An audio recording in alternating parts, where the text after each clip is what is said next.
गांव में अक्सर दुकानें जल्दी बंद हो जाया करती। लोगों को पता नहीं किस चीज की जल्दी होती है, क्यों दुकानें बंद करके सोने चले जाते हैं। लेकिन ऐसे में कुछ लोग होते हैं, उनको गांव का ये रहन सहन पसंद नहीं आता। राहुल, जो कि अपने दोस्तों के साथ पढ़कर वापस आ रहा था, तभी रास्ते में सब कुछ बंद देखकर उसने गुस्से से कहा, बस यही चीज मुझे गांव की अच्छी नहीं लगती। शहरों में लोग रात रात भर घूम सकते हैं, लेकिन गांव में घूमे भी तो कहाँ। यहाँ तो सब ताला मारकर अपने अपने घर में जाकर सो जाते हैं, जैसे पता नहीं कितना थक गए हैं। हाँ यार, ये तो तूने सही कहा। लोगों के अंदर इतनी थकावट होती है, जितना जल्दी सोते हैं उतनी जल्दी उठ जाते हैं, पर लेकिन उठकर जल्दी दुकान नहीं खोलते हैं। दुकान का समय तो उनका वही रहता है, तो जल्दी सोना क्यों है? किसी को कुछ जरूरी हो तो कहाँ जाए इंसान। ये बातें इसलिए हो रही थी क्योंकि रात के 8 बजे थे और बाजार बंद हो चुका था और राहुल और उसके दोस्तों को बहुत तेज भूख लगी थी। अभी कुछ खुला होता तो हम भी कुछ खा पी लेते यार। यहाँ कुछ है ही नहीं, तो इंसान खाए भी तो क्या खाए, हवा। मुझे तो समझ ही नहीं आता, जब इतनी जल्दी दुकानें बंद करनी होती है तो हमें इतनी देर तक क्यों पढ़ाते हैं लोग। तीनों के तीनों एक सुनसान रास्ते पर चुपचाप चले जा रहे होते हैं, अपनी बातों में मग्न होकर।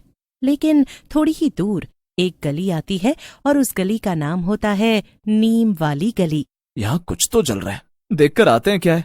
नहीं यार, माँ मना करती है ऐसी जगह पर जाना नहीं चाहिए जहाँ का कुछ अता पता ही मालूम ना हो। अरे हम सीधे साथ में जाएंगे तो क्या हो जाएगा, कुछ नहीं होगा, चलो देखकर आते हैं।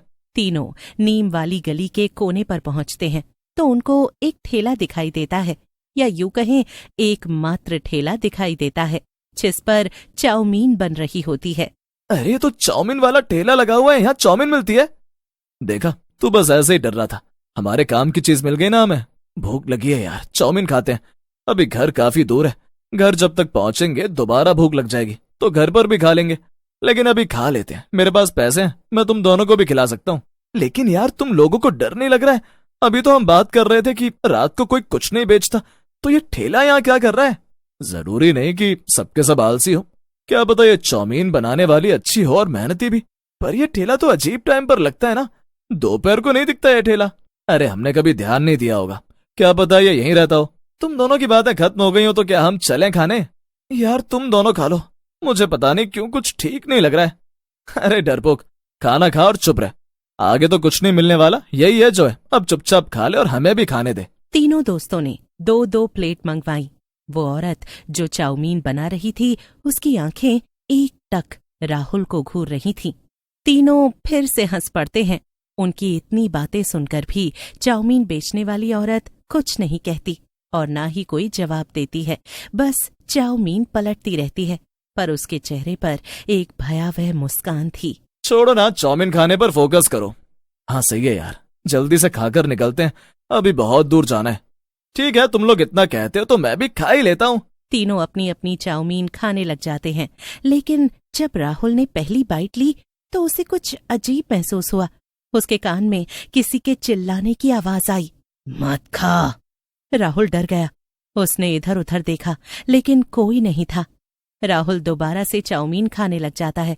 तभी एक चुड़ैल अचानक से उसका हाथ रोक देती है। वो बहुत कोशिश करता है चाउमीन ऊपर मुंह तक लाने की, लेकिन चाउमीन ऊपर नहीं आती है। वो चुड़ैल किसी को दिखाई नहीं देती। छोड़ो मुझे, कौन है? क्या हुआ है तुझे? किसने तुझे पकड़ा हुआ है? यार कोई तो है यहाँ पर जिसने मेरे हाथ को पकड़ा हुआ था, उसने मुझे चाउमीन खाने से रोका है, लेकिन मुझे तो यहाँ पर कोई नहीं दिखाई दे रहा। फिर तीनों अपने घर की तरफ चाउमीन खाकर निकल जाते हैं।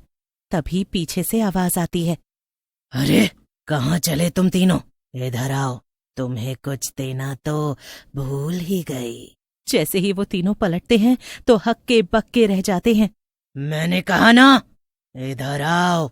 अंधेरे में अब वो चुड़ैल अलग ही डरावनी लग रही होती है। मैंने कहा था ना यहाँ कुछ गड़बड़ हो सकती है, लेकिन तुम लोग मेरी सुनते कहाँ हो? हमें जाने दो, हमें माफ कर दो, हमसे गलती हो गई, अब हम कभी तुम्हारी चाउमीन खाने नहीं आएंगे। चुड़ैल उन तीनों की बात सुनकर हंस देती है। अगली सुबह पूरे कस्बे में सनसनी फैल गई। पिंटू की लाश एक बंद कमरे में मिली। ऐसे ही गांव के 2 अलग अलग सुनसान जगहों पर बाकी दोनों दोस्तों की लाशें मिलती हैं। दोनों के मुंह और आंखों से चाउमीन बाहर आती हुई दिखाई दी, लेकिन राहुल अपने घर में चुप था। ये किसने किया मेरे बेटे के साथ? भगवान उसको कभी नहीं छोड़ेगा। मेरे बेटे ने किसी का क्या बिगाड़ा था जो उसको इतनी बुरी सजा मिली? मेरा बच्चा, वापस आजा मेरे बच्चे। उन दोनों को ऐसे रोते देखकर पूरा गांव उदास हो गया। सबकी आंखों से आंसू गिरने लगे। तभी सरपंच ने कहा, कोई पुलिस को तो बुलाओ, पता तो लगाओ ये हमारे बच्चों के साथ किसने किया है। जिसने भी किया है उसको माफी नहीं दी जाएगी। पुलिस आई, पोस्टमार्टम हुआ, पर कोई सुराग नहीं मिला। राहुल सदमे में था। उसने तय किया कि वो चुड़ैल, चाउमीन वाली बाई के पास दोबारा नहीं जाएगा। लेकिन उस रात उसे एक सपना आया। सपने में वही बाई थी। उसके हाथ में एक चाकू और दूसरी ओर एक प्लेट जिसमें अमन का सिर पड़ा था। अब तेरी बारी है, उसने फुफकारते हुए कहा। राहुल डर के मारे उठकर बैठ गया और पानी पिया। अगली सुबह होने पर राहुल ने गांव के एक बूढ़े आदमी रामदीन बाबा के बारे में लोगों से बहुत सुना था, तो वो झट से अपने पलंग से उठा, पर बाहर जाते ही माँ ने पीछे से आवाज लगाई, बेटा, इतनी सुबह सुबह कहाँ जा रहा है? बस माँ, थोड़ी देर में आता हूँ। इतना कहकर राहुल बाबा के पास चला गया। जब वहां पहुंचा तो बाबा बाहर बैठकर साधना कर रहे थे। राहुल ने थोड़ी देर इंतजार किया तो बाबा उठकर उसके पास खुद आए और पूछा, क्या हुआ बेटा, तू परेशान लगता है? तेरी जिंदगी में कोई दुख चल रहा है क्या? बाबा, नीम वाली गली की वो चाउमीन वाली बाई कौन है? तू उसको कैसे जानता है बेटा? क्या हुआ बेटा, तू रोने क्यों लग गया? बाबा, सब मेरी गलती है। मेरी वजह से आज मोहन और पिंटू इस दुनिया में नहीं रहे। उस चुड़ैल ने मेरे दोस्तों को मार डाला। बाबा, मुझे जानना है कि वो कौन है। उसका नाम कमला था। सालों पहले की बात है।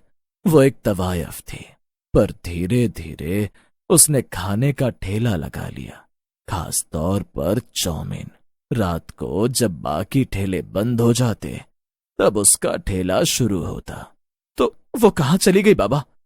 अफसोस की बात है बेटा, लोगों ने उसको गलत समझा और उसके ठेले को आग लगा दी, जिसके गम में उसने भी अपनी जान दे दी।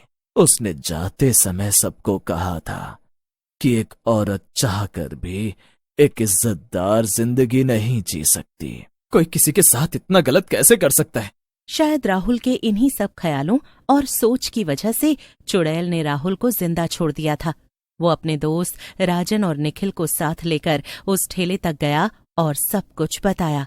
राजन और निखिल ने उसका मजाक उड़ाया। तुम फिर आ गए राहुल?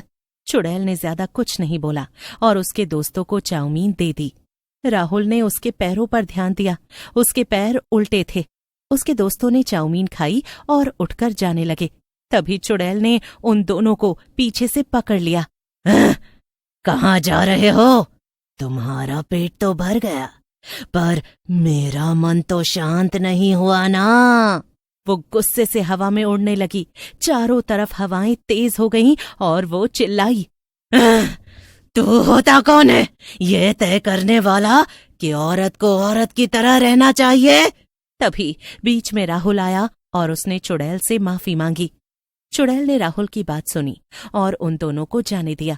लेकिन जैसे ही वो दोनों घर पहुंचे तो उसी रात राजन ने खुद को काट लिया। उसने अपने पेट में खुद चाकू घोंपा।